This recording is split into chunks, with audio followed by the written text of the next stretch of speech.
ये पैनिक नहीं है। यही कहते थे ना, इनके लोग कहते थे कि पैनिक मत करिए। जब आपको पहलकदमी लेनी थी तो आप चुनाव में व्यस्त। माफ कीजिएगा, हकीकत कभी कभी आईना दिखाना बेहद आवश्यक है। ये आज की परिस्थिति नहीं है। 2.5 महीने पश्चात जब आप चुनाव से निवृत्त हो गए, हजारों करोड़ फूंक दिए गए चुनाव में।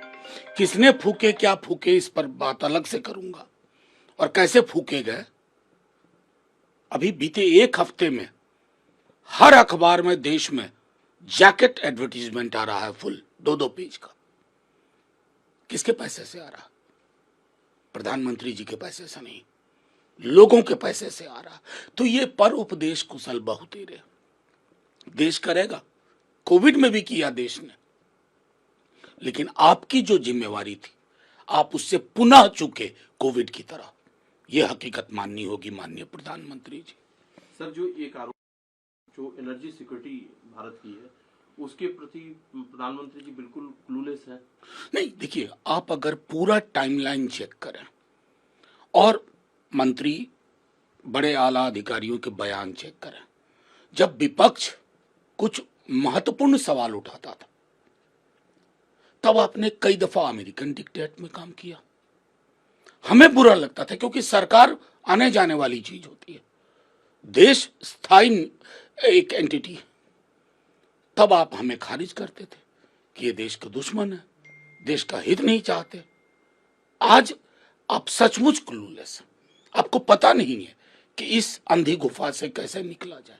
अभी भी वक्त है, अक्रॉस द आयल बातचीत कीजिए, क्योंकि ये 1-2 दिन का मामला मैं नहीं देख रहा हूं, या मैं क्या, करोड़ों लोग नहीं देख रहे हैं। उसमें ये एपिसोडिक बयान, मतलब मैं आपको छोटा उदाहरण दूं, प्रधानमंत्री जी के मन की बात होती है हर रविवार को, उसका बुलेटिन छपता है। ये कागज तो बचा लीजिए, लोगों तक तो बात जा चुकी है ऑलरेडी।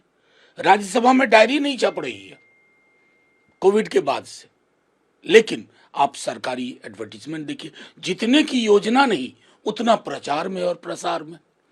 ये विसंगतियां आपको हकीकत से मुंह मोड़वाती है। देखिए, मैं बार बार कहता हूं ना, सरकार तो आने जाने की चीज है, लेकिन इसका प्रभाव कई वर्षों तक, दशकों तक रहेगा।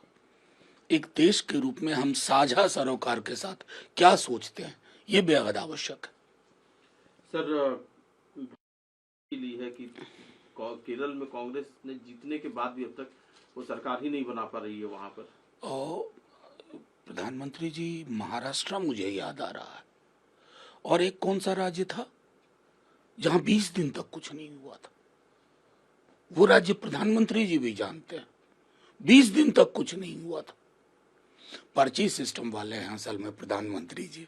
और क्या होता है ना, जब बड़ी सत्ता होती है तो पर्चियां वो एकदम ऐसे दाखिल होती हैं कि कहीं किसी का, लेकिन जहां भी थोड़ा बहुत डेमोक्रेटिक सेटअप होगा वक्त तो लगेगा प्रधानमंत्री जी। देखिए, वो सिर्फ वो एक कारण नहीं है, मैं लगातार लिख भी रहा हूं, बोल भी रहा हूं कि एक पिरामिडल स्ट्रक्चर है अनइक्वल इलेक्शंस का, लार्जली, जिसके बेस में नफरत और घृणा है। उसके ऊपर सत्ता, साधन, संसाधन, संस्थाएं, नाम गिनाऊं, ईडी, आईटी, सीबीआई, और अब तो इलेक्शन कमीशन भी। उम्मीद थी कि माननीय सर्वोच्च न्यायालय कुछ ठोस टिप्पणी करेंगे, तो उन्होंने कहा इस बार नहीं, अगली बार वोट डाल लेना। संविधान सभा में जिन लोगों ने इन धाराओं की रचना की थी उन्होंने सर पीट लिया होगा। इसी में संदेश है। मेरे एमआईएम से विरोध हो सकते हैं, लेकिन मैं ओवैसी साहब या उनकी पार्टी को टेररिस्ट कह दूं? असली टेररिस्ट वो हैं जो समाज में जहर बो रहे हैं। असली आतंकवादी वो हैं जिसने समाज में इतनी घृणा फैला दी है कि हर नथुने तक प्रवेश कर गया।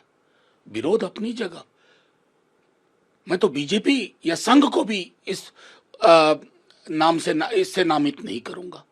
पॉलिटिकल डिफरेंसेस अपनी जगह है, लेकिन आपके पास शब्दावली क्या है साहब?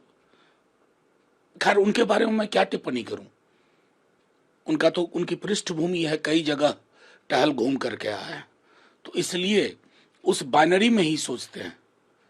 वो नेशनलिस्ट तो कतई नहीं है। जिसको राष्ट्र की चिंता होगी ना, वो सौहार्द की बात करेगा, घृणा और नफरत की नहीं।